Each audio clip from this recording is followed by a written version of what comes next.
This is my afterword.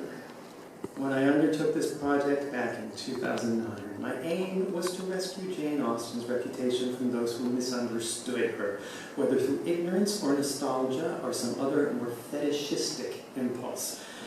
I reread all 6 of her novels in the order in which they were published and tried to chronicle her growth as a satirist, as a writer of caustic comedies on the freakishness and hypocrisy of human society. But since I was publishing, as I was reading, essentially live blogging the Austen oeuvre, there was always the risk that I'd find myself, partway through, changing my mind, confronting a different Jane Austen than the one whose credentials I'd sought to celebrate. And in fact I did, and this should have come as no surprise, having immersed myself in her works for nearly 5 years, to the point at which her fictions functioned almost as a subtext to my own life. I should have expected that something new would be revealed to me, that some aspect of her genius which had previously proved elusive should become apparent and alter my view of her. In the novels discussed in this second volume of Bitch in a Bonnet, we see Austen evolve. From the broad, sweeping strokes of her early novels, she cultivates an increasingly refined hand, more deftly calibrated technique. Her characters, especially her antagonists and her grotesques, gradually become more finely etched, with more complexity and ambiguity.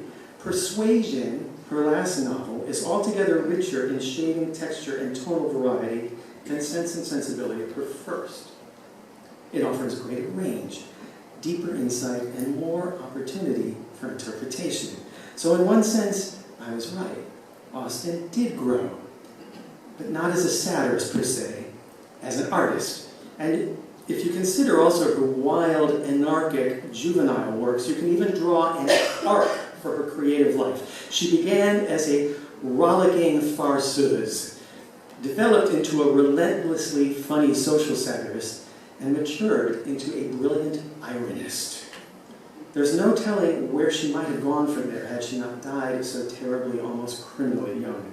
But one thing seems certain: she would never have become a sentimentalist, never a romantic, never a safe little scribbler of mawkish, softcore valentines. And if there is a literary heaven, those writers are the souls who flee the fastest when she enters a room.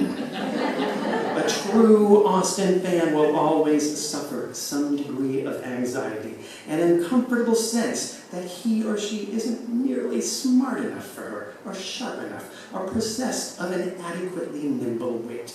A true Austen fan will always wonder, if it were possible to go back in time and meet her, would I dare approach her? This is a woman who insisted on living on her own terms to the limited extent her constrictive society permitted. She was unflinching and unyielding. She looked at the world arrayed around her, and she was not deceived by its splendid trappings. She saw the savageness of its inequalities and the ruthlessness of its ambition. She enjoyed no personal victory over it. In many ways, the world defeated her soundly. But her judgment of it, uncompromising, unforgiving, and riddled through with mocking laughter, rings down the centuries to our own. She had the last word, and she always will have. That was my